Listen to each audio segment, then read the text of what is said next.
Hello there. Welcome back to my channel. My name is Tabitha Gabrielle, and today you're watching me complete my third stained glass project ever, which also so happens to be a gift that I made for a friend of mine. If you like just seeing how that process works, just come along on the journey with me. It'll be so much fun. This is what we're making today. When I say today, I mean over the course of the last 3 months, because that's how long it's taken.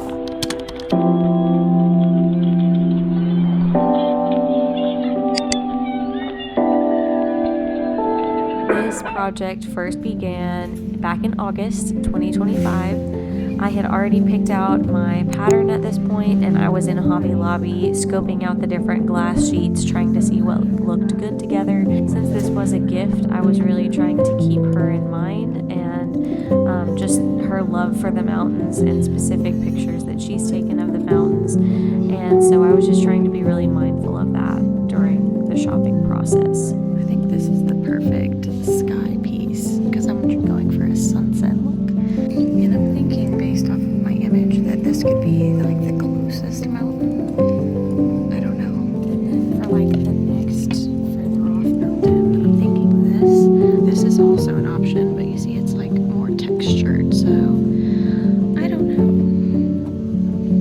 Can you see my face? I don't know what I'm gonna do. These are the glass sheets that I ended up purchasing. We have that sky kind of sun color, and we have this mountain color, and this other mountain color, and then another orange for the sky. I also, off camera, ended up purchasing some green sheets of glass from Amazon. And then I'm just coloring in what I'm referring to as like my guide, my blueprint. This was really helpful in getting a comprehensive perspective of what the finished product would look like.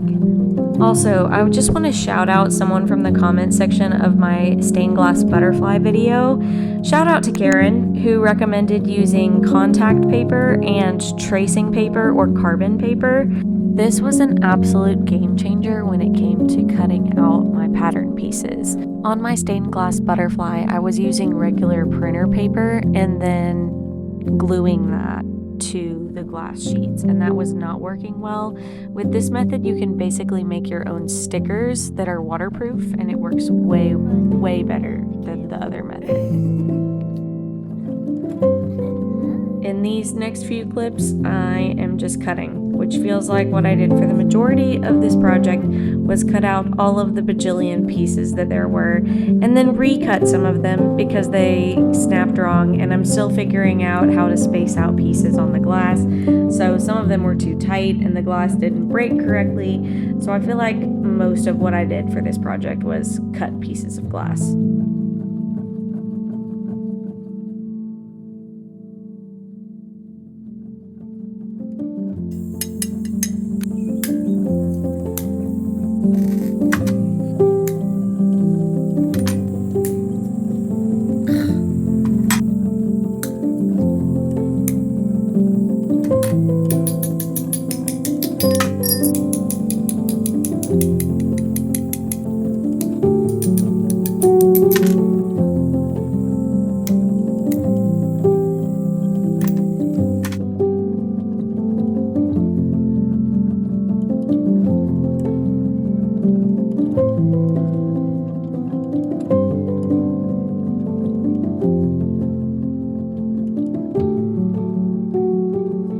During this project, I have faced 2 casualties, one of which is just now I impaled myself, and then yesterday I impaled the top of my finger right above my nail. So oh, look at that.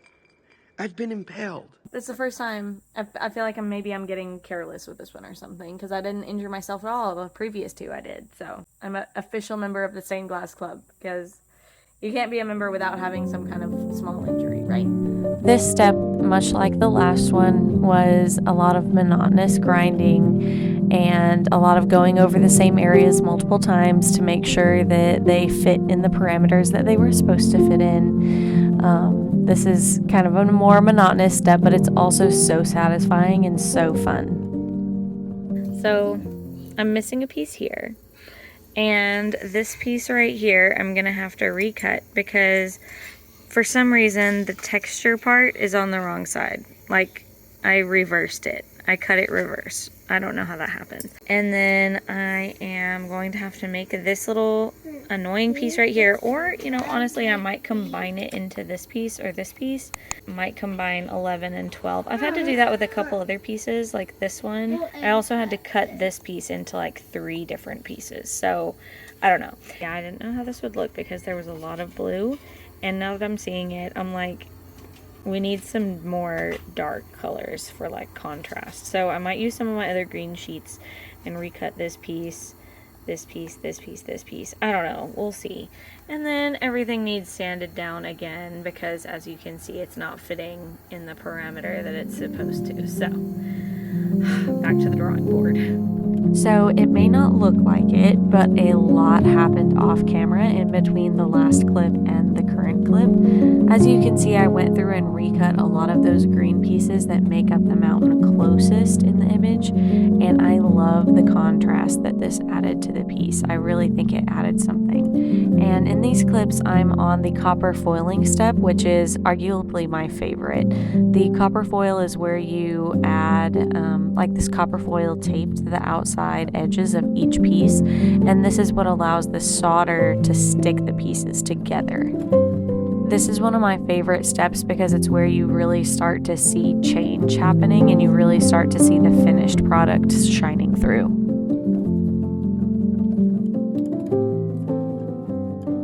Okay, so I am finally at a level with this piece where I'm about to start soldering. And again, I haven't soldered in a while, so I'm a little bit nervous, but it'll be fine. I've got it all pinned down so it's not movable. I filled in some of the bigger gaps with pieces of copper foil. I saw other people doing this on YouTube. Don't know that I did it correctly, but I did my best. Now we're on to the most intimidating step. I am adding safety flux to the edges, to all of the copper foil before moving on to actually soldering. And this is so satisfying. I love every single clip that I have of me soldering, but my phone was not being very cooperative and kept dying while I was filming this. So you guys only get this little clip. Another step that was new to me in this project was using a copper patina. I really loved how the piece looks with the copper foiled edges, and after I soldered, I realized how much I didn't like the silver. So I went on a crazy hunt for this copper patina, and I think I did it right. I think it turned out okay. I think it turned out good. I don't know, it's not quite as coppery. It's kind of more of a dusty gold is how I would describe it, but I still think that it really complements the finished product better than silver, and I love how it turned out. Like, genuinely love how it turned out. I know my soldering job is not professional. It's not the best soldering job. I definitely notice areas that I feel like are not perfect, but also perfection is a myth and flaws add character. Love how it shifts colors, like from green and then it's blue, but because of the blue glass, if there's a yellow background it turns green, and then against the sky it turns blue again. That's gorgeous. So it's like green, autumnal, and then as you come over into the sky it's like, wow.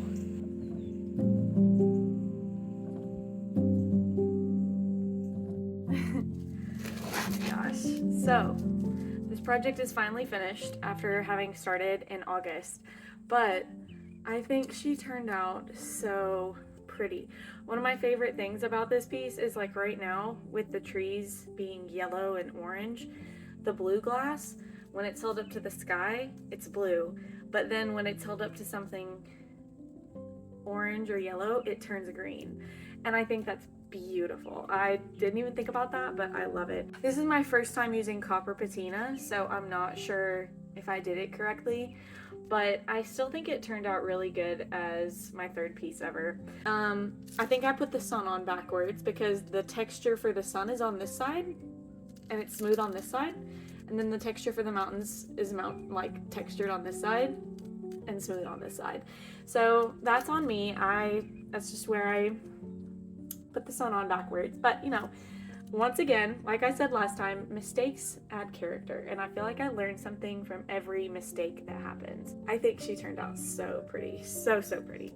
I'm very pleased with it, especially, like, I can't get over how cool this is. So, like, here it is, right? And then, ready? It's like a completely different piece. I just love it. I have big plans to make another stained glass piece very soon, and I want to make my own pattern for it. So stay tuned for that. I think it'll be really fun once I get around to it.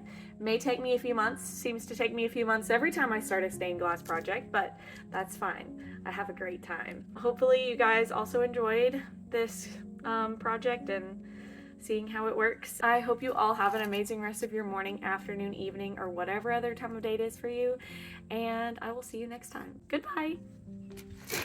I think you can still see my shoe, but anyway, we're gonna ignore that. Bye!